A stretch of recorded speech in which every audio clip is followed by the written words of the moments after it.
Police वालों ने मेरी आंखों पर पट्टी बांधी और गाड़ी में बिठा लिया। इसके बाद पहाड़ी पर ले गए। मुझे नहीं समझ आ रहा था कि मेरे साथ क्या हो रहा है और क्या होने वाला है। तभी एक पुलिस वाले ने मेरे हाथ में पिस्टल पकड़ा दी और मुझसे गोली चलवा दी।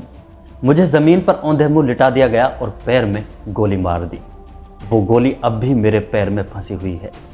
1 महीना जेल के हॉस्पिटल में रहा और 1 महीना जेल में। वहाँ का स्टाफ मुझे आतंकी और पाकिस्तानी कहता था। ये कहानी है नुह में 31 जुलाई को हुई हिंसा के बाद गिरफ्तार किए गए मुनफैद की। और इस हिंसा के एक और आरोपी की कहानी सुन लीजिए, जिसे मुजरिम बनाकर जेल में डाल दिया गया था। ये कहानी है आमिर की।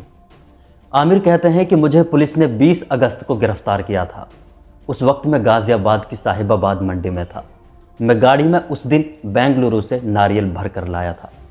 तभी पुलिस ने वहीं से उठा लिया और गिरफ्तार करने के बाद एक दिन तावड़ू की हवालात में रखा और दूसरे दिन 21 अगस्त की रात को मुझे पहाड़ी पर ले जाया गया और मेरे पैर में गोली मार दी गई।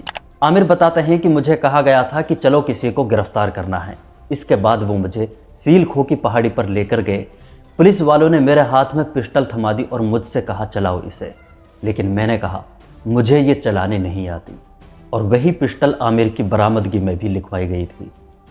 लेकिन अब इन 2 लड़कों की पूरी कहानी सुन लीजिए। क्या सच में इस हिंसा में ये दोनों लड़के शामिल थे और इनके साथ और क्या क्या हुआ और अब उनके हालात कैसे हैं? बहुत सारी चीज़ों के बारे में बात करेंगे। प्लीज़ वीडियो को आखिर तक ज़रूर देखना। मुनफैद मेवात के तावड़ू के एक गांव ग्वारका का रहने वाला है। नुह में नल्लड़ के पास ही इनका दूध की डेयरी का कारोबार था। मुनफैद 9 अगस्त को भैंस खरीदने के लिए राजस्थान के चूहड़पुर गांव गए हुए थे।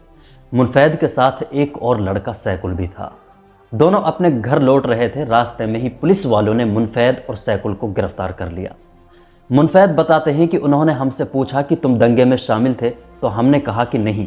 तो उनमें से एक पुलिस वाले ने हम पर फौरन कई थप्पड़ जड़ दिए, लेकिन बगैर कुछ सुने ही वो हमें गिरफ्तार करके ले गए और हवालात में डाल दिया। मुनफैद बताते हैं कि इसके बाद मुझे पहाड़ी पर ले जाया गया और मुझे गोली मार दी गई और इसके बाद मुझे जेल में डाल दिया गया।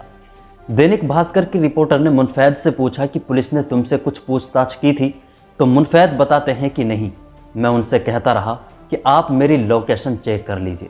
मैं हिंसा वाले दिन नुह में नहीं था, लेकिन जैसे ही मैं कुछ बोलता तो वो मुझे थप्पड़ जड़ दिया करते थे।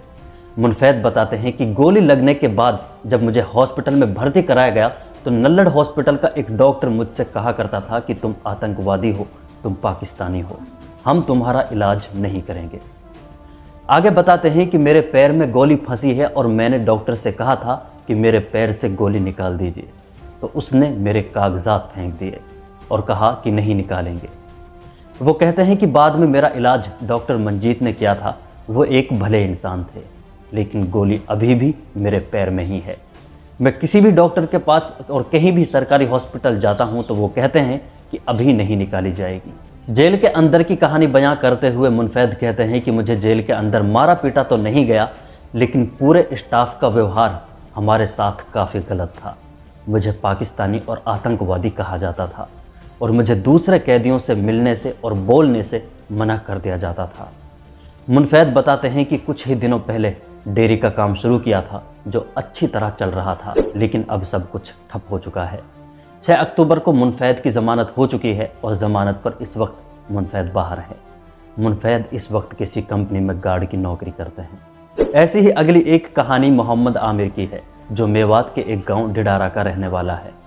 आमिर बताते हैं कि मुझे 20 अगस्त को गिरफ्तार किया गया था। 21 अगस्त को मुझे पहाड़ी पर ले जाकर मेरे पैर में गोली मार दी गई थी।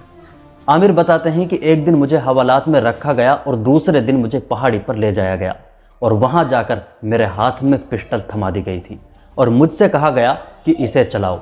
आमिर बताते हैं कि इसके बाद एक पुलिस वाले ने मेरे पैर में गोली मार दी। आमिर बताते हैं कि 31 जुलाई को जिस दिन नुह में हिंसा हुई थी, उस दिन मैं नुह के आसपास भी नहीं था।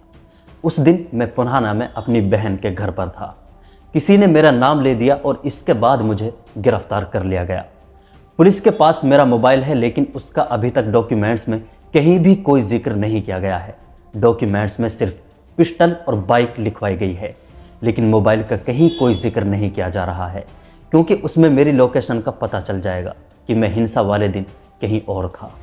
आमिर बताते हैं कि मैंने पुलिस से जब अपना मोबाइल मांगा तो उन्होंने कहा कि पैसे ले लो लेकिन मोबाइल नहीं मिलेगा। लेकिन पुलिस ने ऐसा क्यों कहा और आमिर का मोबाइल क्यों नहीं दिया गया और क्यों नहीं दिया जा रहा है, इसके बारे में वही बता सकते हैं।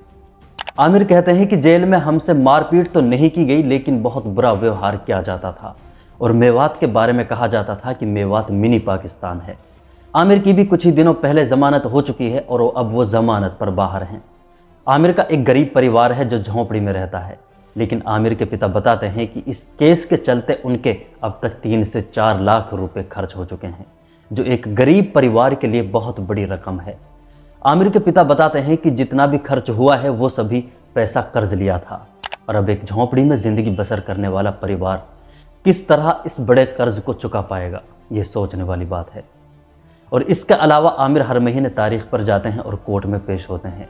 इसी वजह से इस परिवार का कमाने वाला बेटा भी कुछ नहीं कर पा रहा है।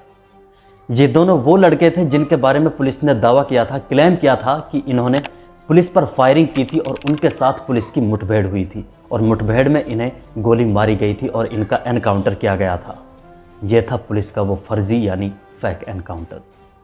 नूह के एसपी बिजरानिया ने हिंसा के बाद यह क्लेम किया था कि इस हिंसा का कनेक्शन पाकिस्तान से हो सकता है।